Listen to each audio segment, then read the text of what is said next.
Pakistani journalist ने US में सवाल उठाया कि जब इंडिया के प्राइम मिनिस्टर यूएस में जाएंगे तो क्या उनसे ह्यूमन राइट के बारे में बात की जाएगी। शायद उनका इशारा कश्मीर की तरफ था, जिस पर यूएस के जो स्पोक पर्सन है, साउथ एशियन स्पोक पर्सन, उन्होंने एक जो जवाब दिया उससे शर्मिंदगी का सामना उठाना पड़ा पाकिस्तानी जर्नलिस्ट को।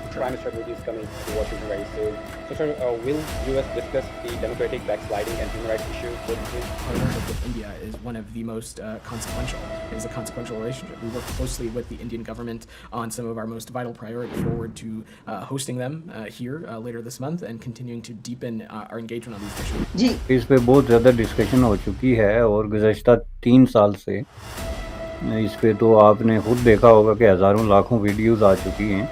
पाकिस्तान के जर्नलिस्ट ये कहते हैं कि जी इंडिया में जो ह्यूमन राइट है उसके ऊपर जब पीएम मोदी यूएस में जाएंगे तो बात होगी या नहीं। उन्हें उस तरीके से रिस्पांस नहीं मिलता, मतलब उन्हें इग्नोर कर दिया जाता है। क्या वजह है कि हमारे यहाँ पे खुद ह्यूमन राइट की बात हो रही है और हम दूसरे कंट्रीज पे उंगली उठाते हैं। जिसने पाकिस्तान में डेमोक्रेसी को सर उठाने से पहले ही कुचल दिया था, उससे आगे आप चले जाएं तो जनरल ज़ियाउल हक जैसा शख्स, जिससे जो है वो इंटरनेशनल लीडरशिप जो है वेस्टर्न, वो हाथ मिलाना अपनी तोहिन समझते थे। कौन सा हमें बताया जाता है कि आए दिन जुल्म हो रहा है, ये हो रहा है, तशद्दुद हो रहा है, तो आप एक दफ़ा नेट पे सर्च कर लो, वहाँ पे डेवलपमेंट कितनी हो रही है। ये बात मेरी ऑथेंटिक है या नहीं? क्या आप एक दफ़ा सर्च देखें, हिंदुस्तान की तरफ जो उसका झुकाव है और जो हिंदुस्तान को वो प्रोटोकॉल दे रहा है और जिस तरीके से उसको एक इम्पोर्टेंस दे रहा है, उसकी वजह जो है वो चीन है।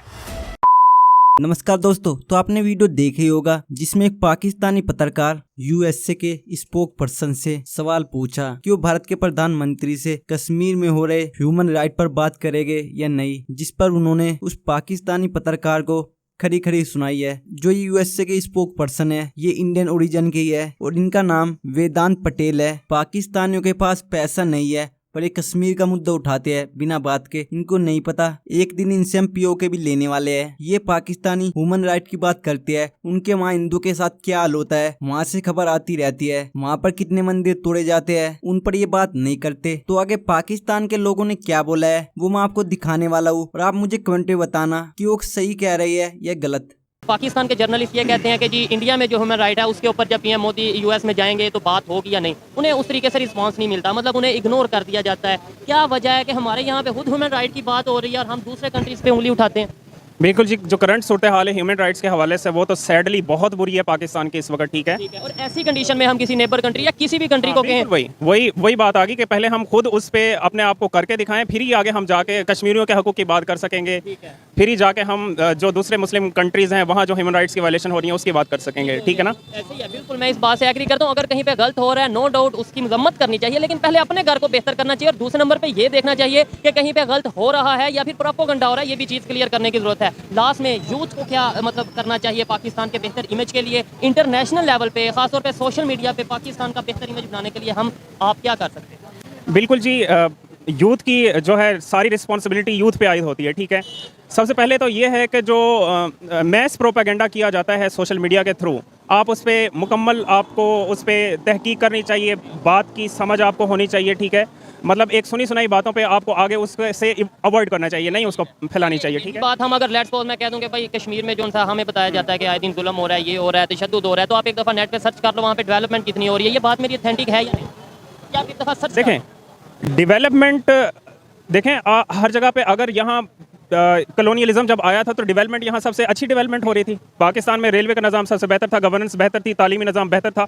तो बात यह है कि डेवलपमेंट का ताल्लुक दूसरी चीज़ों से नहीं हो सकता। अगर कश्मीरी अपनी राइट्स मांग रहे हैं और वो आज़ादी मांग रहे हैं, वो लिटरली अगर देखा जाए तो ज़्यादा वहाँ की आवाम जो है वो पाकिस्तान से भी अपनी सॉवरेनिटी चाहती है, इंडिपेंडेंस, और वो इंडिया से भी चाहती है। ठीक है, तो हमें बिल्कुल और ये लास्ट गवर्नमेंट जब आई थी तो इमरान खान साहब ने ये कहा था कि कश्मीरियों को जो है जो वो चाहते हैं वो होना चाहिए, जो उनकी आवाज़ है। ठीक है, आया कि वो जो सबसे नाजुक उसने बात की थी, इस पर मैं ज़रूर करना चाहूँगा। उन्होंने कहा कि अगर कश्मीरी खुद अलग रहना चाहें, चाहे वो पाकिस्तान से भी अलग रहना चाहें, तो हम तैयार हैं। और बिल्कुल यूनाइटेड नेशंस की रेजोल्यूशन उन्हें बिल्कुल हक देती है ये कि वो बिल्कुल अलग रहना चाहते हैं तो उनके पास आज़ादी है। ठीक है, वो पाकिस्तान से भी रहना चाहें तो उनके पास आज़ादी है। तो ये प्रेस ब्रीफिंग के दौरान वहाँ पर स्पोक्स पर्सन थे, डेप्टी वो हैं स्पोक्स पर्सन, उन्होंने क्या कहा मैं ये व्यूअर्स के लिए चलाई भी देती हूँ जी। इस पे बहुत ज़्यादा डिस्कशन हो चुकी है और गुज़श्ता 3 साल से इस पे तो आपने खुद देखा होगा कि हज़ारों लाखों वीडियोस आ चुकी हैं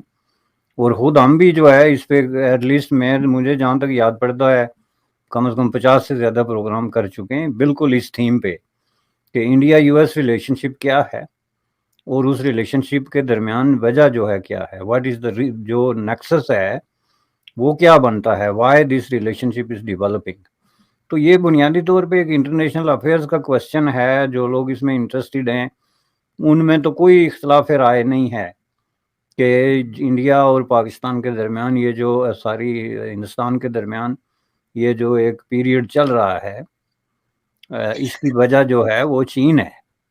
जी अब अगर किसी को ये गलतफहमी है कि अमेरिकियों को अचानक हिंदुस्तान से कोई प्यार हो गया तो उसको वो गलतफहमी निकाल देनी चाहिए। हिंदुस्तान की तरफ जो उसका झुकाव है और जो हिंदुस्तान को वो प्रोटोकॉल दे रहा है और जिस तरीके से उसको एक इम्पोर्टेंस दे रहा है उसकी वजह जो है वो चीन है। अब ये चीज़ जो है ये इसको आप थोड़ा सा अगर हिस्टोरिकल पर्सपेक्टिव में देखें तो ज़्यादा क्लियर हो जाती है। जो सुपर पावर्स होती हैं या अंपायर्स होते हैं, एंड एज वी स्पीक इस वक्त दुनिया में जो है वो United state of America is an umpire. तो अंपायर के जो मफादात होते हैं वो कोई ज़ाती जज्बाती रिश्तों के साथ नहीं होते कि हमें इंडिया अच्छा लग गया या पाकिस्तान अच्छा लग गया या ईरान अच्छा लग गया, बल्कि वो उनके एक स्ट्रेटेजिक जियोपॉलिटिकल जो फैक्ट्स होते हैं, फिगर्स होते हैं और जो ज़रूरियात होती हैं उन पे बेस करते हैं। इसको अगर आप दूसरे अंदाज में ज़रा जो है फ्लिप करके देखें तो तकरीबन 1950 से लेके 50s के शुरू से लेके तो 75 तक, बल्कि मैं ये कहूँगा कि 85 तक भी, चूँकि बाद में अफ़गान इशू की वजह से वो सिचुएशन दोबारा रिवाइव हो गई थी, पाकिस्तान और जो अमेरिका के ताल्लुकात रहे हैं उन पे अगर आप गहराई से नज़र डालें तो इससे करीब ताल्लुकात हो ही कोई नहीं सकते। अयूब खान जैसे डिक्टेटर को उन्होंने जो वो बगैर छत वाली गाड़ी होती है उसमें खड़े करा के, क्या कहते हैं उस गाड़ी को, रूफ के बगैर जो जिसका रूफ हट जाता है, तो उसको वाशिंगटन में घुमाया जहाँ पे सड़कों पे लोग जो है वो झंडियाँ लेके खड़े थे एक रथलस किस्म के डिक्टेटर के लिए जिसने पाकिस्तान के अवाम को इस तरीके से दबाया और कुचला हुआ था।